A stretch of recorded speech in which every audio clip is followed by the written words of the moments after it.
Hai, aku Zahratul Iftinan. Kali ini aku mau sharing tentang procrastination. Ayo, siapa yang suka scrolling TikTok berjam-jam, buka Twitter, Instagram Reels, YouTube Short, dan lain sebagainya karena malas melakukan suatu pekerjaan atau tugas yang seharusnya kita selesaikan? Atau siapa yang suka menunda-nunda? Jadi, udah berapa banyak kesempatan nih yang tersingkir cuma gara-gara procrastinating yang gak ada akhir. Punya tugas kuliah, deadline-nya besok, tapi selalu kita tunda karena kita merasa kalau masih lama, masih 5 jam lagi, masih 3 jam lagi, masih 2 jam lagi, tiba-tiba tinggal setengah jam. Ya, kita sering kali menunda-nunda, dan itulah yang dinamakan dengan procrastination atau procrastinating. Kita bisa menyebutnya menunda-nunda karena kita selalu menyepelekan suatu pekerjaan, suatu tugas yang sebenarnya harus kita selesaikan, namun terhalang karena rasa malas. Padahal, kegiatan menunda-nunda itu termasuk salah satu hal yang membuat kita menjadi tidak produktif dan sulit untuk berkembang. Singkatnya, menunda-nunda merupakan salah satu kegagalan dari cara kita memanajemen atau mengatur diri. Beberapa ahli mendefinisikan bahwa dikatakan procrastination yaitu ketika kita menunda-nunda suatu pekerjaan, suatu tugas yang sebenarnya diri kita sendiri sadar.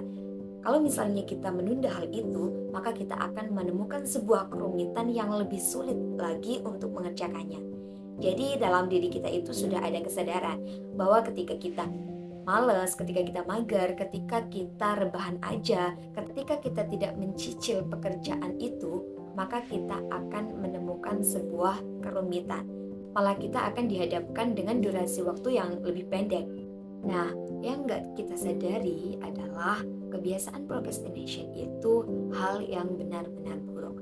Karena apa? Karena menunda-nunda sudah pasti akan memperburuk keadaan. Ketika kita mempunyai durasi waktu yang lebih panjang untuk menyelesaikan suatu pekerjaan atau suatu tugas, namun kita tunda karena kita berpikir masih ada waktu, yang artinya masih bisa dikerjakan nanti, tugas yang seharusnya kita selesaikan dengan baik, dengan hasil yang mungkin maksimal, akhirnya gak terselesaikan dengan baik. Mungkin gara-gara waktunya yang tidak cukup, dikejar-kejar deadline, misalnya ada tugas, akhirnya kita tidak bisa menyelesaikan pekerjaan tersebut dengan baik. Pernah gak sih teman-teman berada dalam fase ketika punya tugas yang deadline-nya besok dan masih ada 1 hari untuk mengerjakan, tapi pada hari waktu pengerjaan itu malah kamu ngerasa kalau udahlah masih banyak waktu, nanti aja. Kemudian kamu tunda lagi tuh dengan main sosmed, scrolling TikTok, yang tanpa disadari ternyata menghabiskan waktu kamu lebih dari 1 jam. Akhirnya, kamu kehilangan waktu yang sebenarnya bisa digunakan untuk mencari jawaban yang lebih tepat. Bertanya kepada teman misalnya, atau mengerjakannya dengan lebih baik lagi. Tapi karena kita kadang ngerasa kalau masih banyak waktu, akhirnya waktu itu terbuang sia-sia dan kita malah dihadapkan dengan keadaan di mana waktunya tersisa 1 jam lagi. Akhirnya, procrastination tidak membantu pekerjaan itu sama sekali. Bedain ya antara procrastinating dengan beristirahat.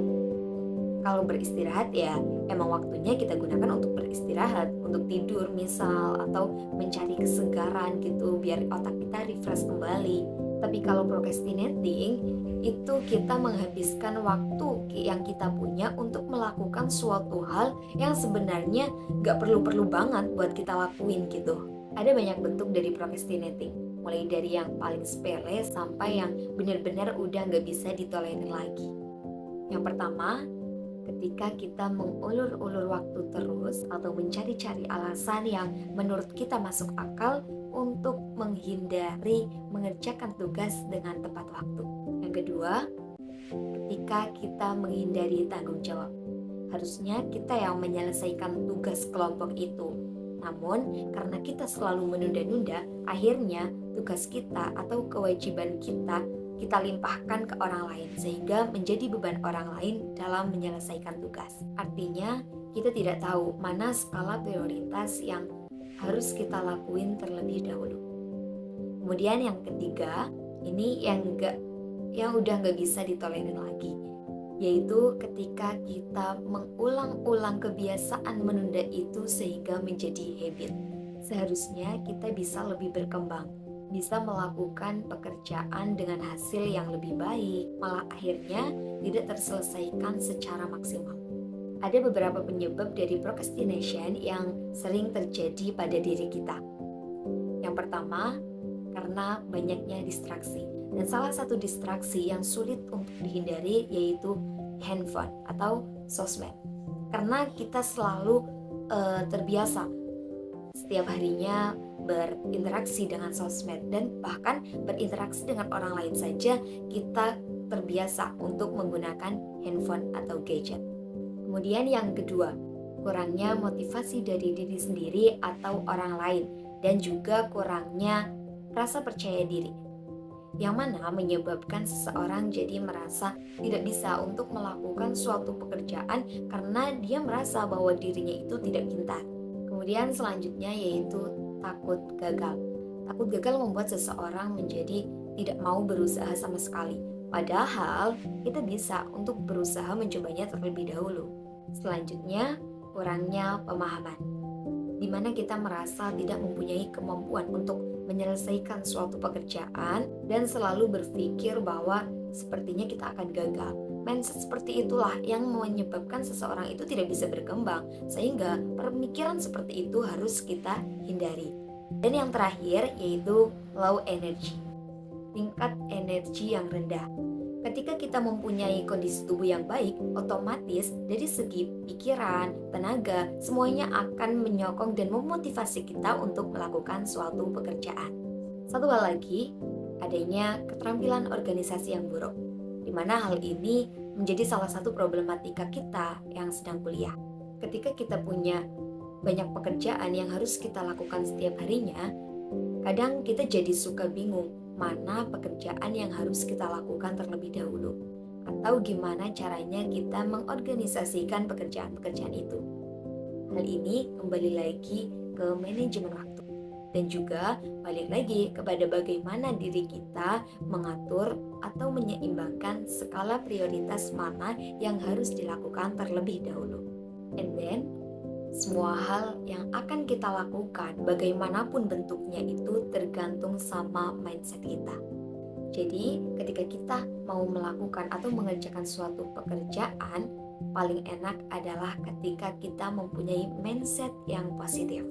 Kita punya mindset yang ketika kita melakukan suatu pekerjaan, kita akan merasa bahwa akan ada hal-hal yang nantinya akan kita dapatkan, yang sudah pasti akan berdampak baik, walaupun ada dampak buruk yang akan kita terima. Dengan begitu, pasti akan ada hal-hal yang bisa menjadi pelajaran dari baik buruknya atau berhasil tidaknya suatu pekerjaan yang kita lakukan. Buat kita yang masih kuliah, alangkah baiknya yuk coba pelajari gimana caranya memanajemen diri. Ada banyak banget buku-buku yang sudah tersebar dimanapun, dan kita juga memiliki gadget. Nah, dari gadget ini, maka manfaatkanlah gadget yang kita punya untuk bisa mencari tahu bagaimana caranya kita menghindari kebiasaan procrastination atau procrastinating. See you di sharing session selanjutnya.